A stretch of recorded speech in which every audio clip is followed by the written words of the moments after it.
చూద్దాము. ఇటు వివాదాలకు కేర్ ఆఫ్ గా మారుతున్నారు చిన్నజీయర్ స్వామి. గతంలో సమ్మక్క సారక్క అమ్మవార్ల విషయంలో అయినా, ఆ తర్వాత ఆయన చేసిన కమెంట్స్, హిందువులు అనే పదంపై చేసిన వ్యాఖ్యల విషయంలో అయినా సరే, అండ్ ఇప్పుడు ఆదిశంకరాచార్యపై చేసిన వ్యాఖ్యలపై అయినా, ఇలా విషయం ఏదైనా సరే ఆయన వ్యాఖ్యలు తీవ్ర ప్రకంపనలు రేపుతున్నాయి. ఆయన అసలు ఏమన్నారో ఇప్పుడు చూద్దాం.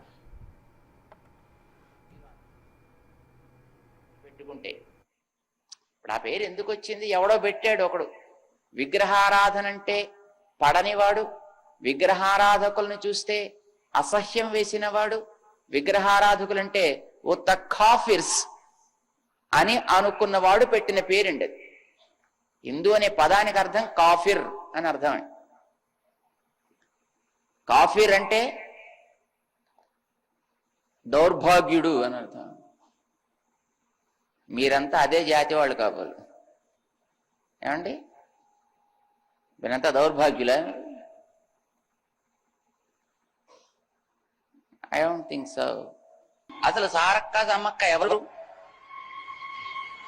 పోనీ అదే దేవతల, అక్కడ బ్రహ్మలోకంలో దిగి వచ్చిన వాళ్ళ? ఏమిటి చరిత్ర? అదేదో ఒక అడవి దేవత, ఏదో ఒక గ్రామ దేవత. సరే చేసుకొని అక్కడ ఉండేవాళ్ళు, చదువుకున్న వాళ్ళు, పెద్ద పెద్ద వ్యాపారస్తులు. ఆ పేరు బ్యాంకులు పెట్టేశారండి. తర్వాత ఇప్పుడు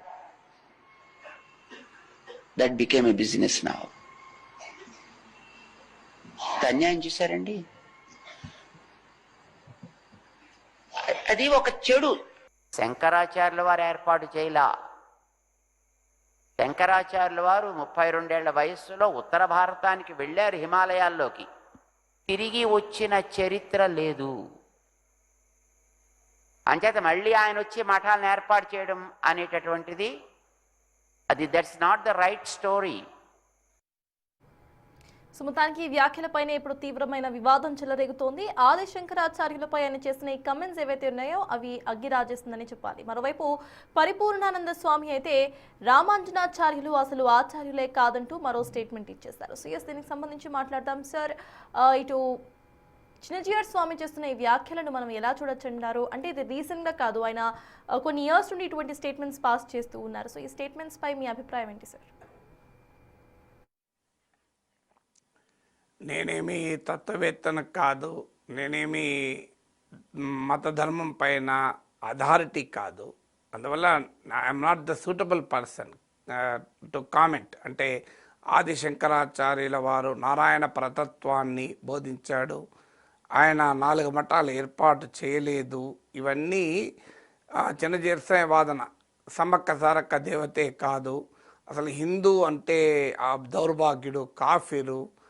మరి ఈ పదాల్ని సమాజం అంగీకరిస్తుందా? ఒకటి, మీరు ఇవాళ హిందుత్వ అనేది ఇంత పెద్ద ప్రాసెస్గా, ఫినామినగా ఉన్న సమయంలో హిందూ అంటే కాఫీర్, హిందూ అంటే దౌర్భాగ్యుడు అన్న పదాన్ని ఎవరు యాక్సెప్ట్ చేస్తారు?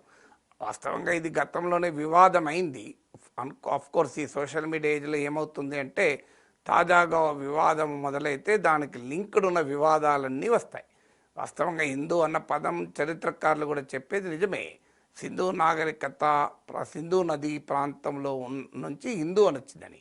పేరు ఎలా వచ్చినా ఇవాళ హిందూ అనే పదంతో కోట్లాది మంది ప్రజలు ఐడెంటిఫై అవుతున్నారు.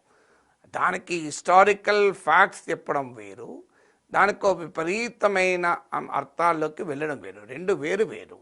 సో దానికి కారణాలు ఏదైనా, పేరు ఎందుకు వచ్చింది అన్న దానికన్నా ఇవాళ ప్రజలు ఆ పేరుతో, ఆ భావనతో పిలుచుకుంటున్నారా లేదా అనేది, దానివల్ల ఎలాంటి నష్టము లేనప్పుడు అభ్యంతరాలు చెప్పాల్సిన అవసరం ఉందని నేను అనుకోను. సవినయంగా చిన్నజీయర్ స్వామి వ్యాఖ్యలతో అంగీకరించలేని ఎందుకు అంటే, let us not make such controversies అని.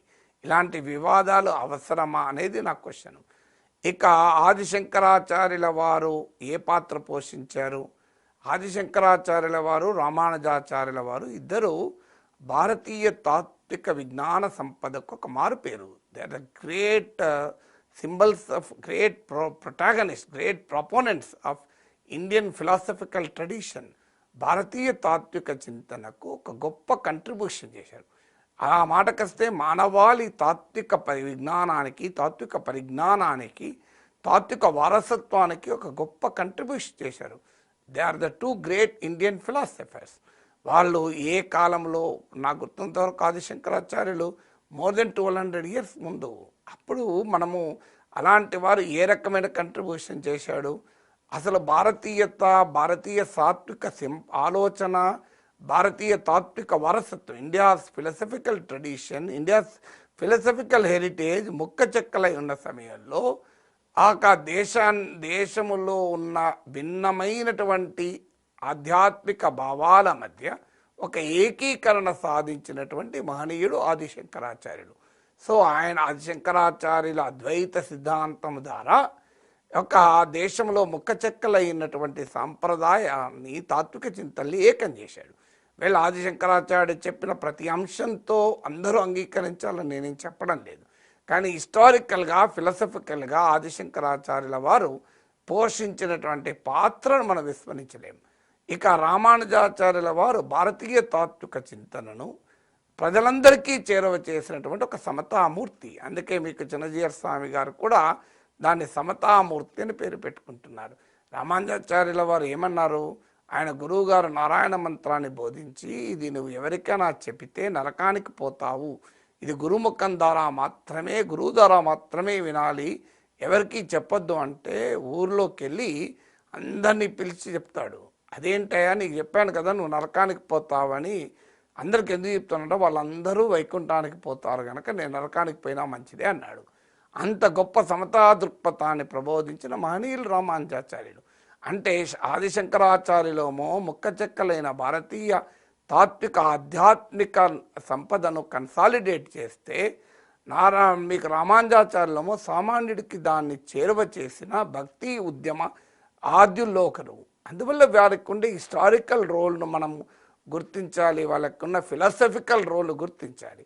ఎందుకంటే భారతీయత అనేది, భారతీయ తాత్విక చింతన అనేది ఒకే రకమైన స్ట్రీమ్ కాదు. ఆ మాటకొస్తే హిందూ మతమే ఒక రకమైన స్ట్రీమ్ కాదు.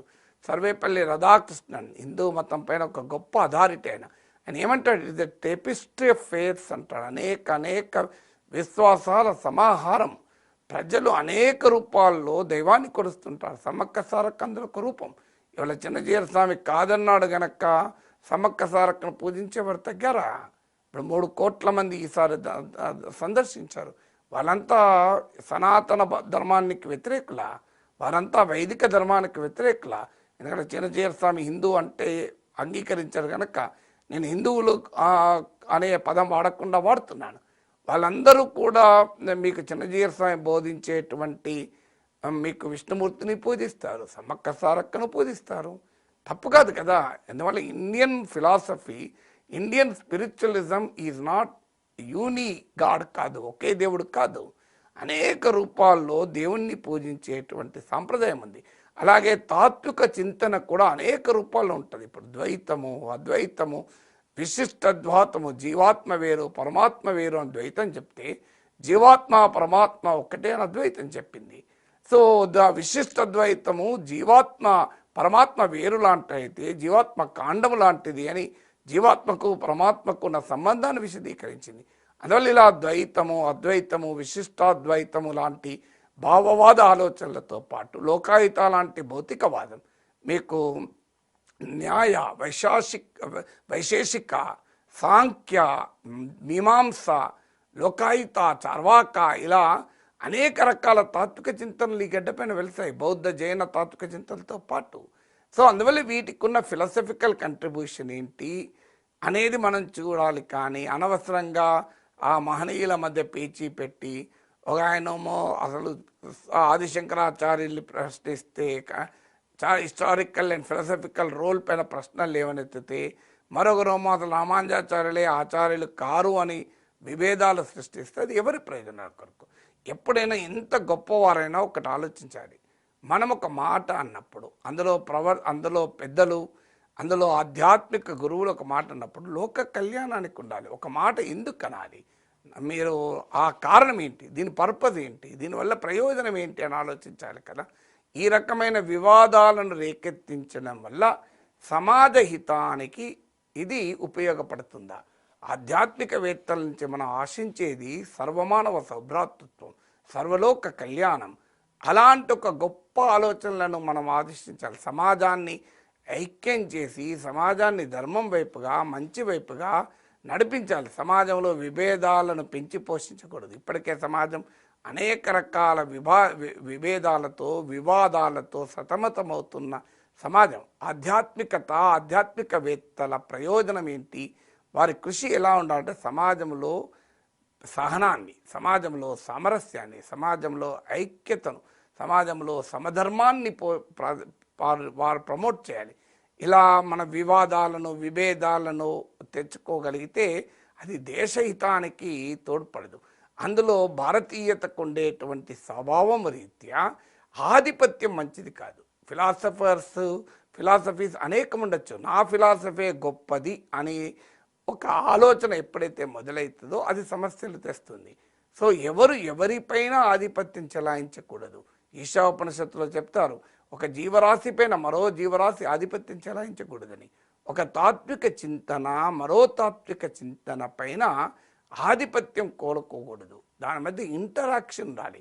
ఆ రెండు భిన్నమైన తాత్విక చింతనలు మరొక గొప్ప తాత్విక చింతనకు రూపకల్పన ఇవ్వాలి. తత్వవేత్త అంటాడు, philosophers have interpreted the world in many ways but the thing is to change it అంటాడు. తత్వవేత్తలు ప్రపంచాన్ని పరిపరి విధాలు నిర్వచించారు, కానీ కావలసింది దాన్ని మార్చడం అంటాడు. సో దాన్ని మార్చడం గురించి ఆలోచించాలి. గౌతమ బుద్ధుడైతే కాలామసూత్రలో అంటాడు, దేవుడు ఉన్నారా అని అడిగితే, దేవుడు ఉన్నారా అనే ప్రశ్నకు నా జీవిత కాలంలో నీ జీవిత కాలంలో సమాధానం దొరకదు అని చెప్పి నువ్వు దాన్ని ఆలోచించకూడదని అనడం లేదు. ఆలోచించుకో, కానీ ఈలోగా దుఃఖానికి కారణం నీకు తెలుసు. ఆ దుఃఖం అంటే ఏడుపనే కాదు అర్థం, సఫరింగ్ అని అర్థం బౌద్ధమత పరిజ్ఞానం ప్రకారం. సో హ్యూమన్ సఫరింగ్ ఇది మన కళ్ళ ముందు కనబడుతుంది. దీన్ని మార్చుకుందాం. ఎల్యూజివ్ క్వశ్చన్, దేవుడు ఉన్నారా, అదొక తాత్వికమైన ప్రశ్న. ఆ తాత్విక ప్రశ్నకు అన్వేషించుకుందాం, తాత్విక చర్చ పెట్టుకుందాం, ఆలోచించుకున్న ఆధ్యాత్మిక చర్చ పెట్టుకుందాం. కానీ ముఖ్యము ఇది కదా అని చెప్పి ఒక విషముతో కూడిన బాణము ఒక వ్యక్తికి తగులుతుంది.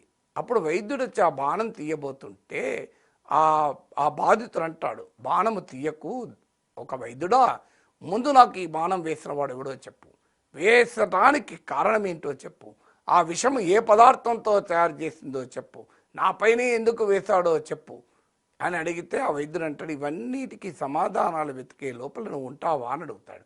అందువల్ల ముందు చేయాల్సిన పనిని ఆ బాణాన్ని తొలగించి విషము నీ శరీరంలో ఎక్కకుండా చూడాలి కదా అంటాడు. అంటే what is immediate and what can wait అని గౌతమ బుద్ధుడు కాలామసూత్రలో చెప్తాడు.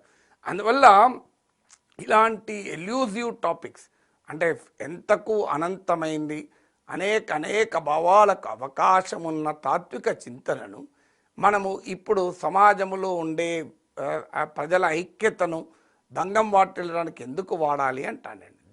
లెట్ ద డిబేట్ కంటిన్యూ, కానీ అది ఐక్యతకు దారితీయాలి, సర్వమానవ సౌభ్రాతృత్వానికి దారితీయాలి, మానవులకు కొత్త మార్గాన్ని చూపెట్టగలిగి మరింత మెరుగైన మార్గాన్ని చూపెట్టగలగాలి తప్ప ఎవరు ఇక్కడ శంకరాచార్యుల వారు గొప్పవారా, రామానుజాచార్యుల వారు గొప్పవారా, ఈ చర్చలో ఉపయోగం ఏమి ఉండదు కదా.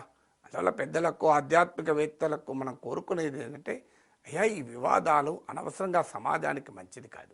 సో ప్రజలు అనేక రూపాల్లో దేవుణ్ణి పూజిస్తారు.